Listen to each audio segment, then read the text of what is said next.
Hello friends, welcome back to the new video. Today video tutorial is how to off power saving mode in our Samsung phone device. Guys, you want to off your power saving mode, so as you can off it in your Samsung phone. And guys, now let's see how to off power saving mode in our Samsung phone, guys. So before starting video friends, I want to tell you, if you're new in my channel and you're watching my video first time, so first of all go and subscribe my channel, click the bell icon and like my videos. So friends, first of all open your phone setting, then guys scroll it, and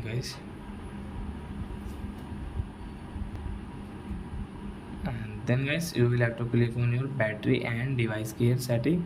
So guys tap here. As you can see your battery setting, so guys tap here and guys scroll, then guys you can see your power saving mode. So as you can off from here, so your power saving mode will off in our Samsung phone device. So I hope friends you have understood how to off power saving mode in our Samsung phone. So that's it guys, thanks for watching. Now we will meet on next video with new topic. Before going guys, please go and like my video, subscribe my channel. Bye bye friends.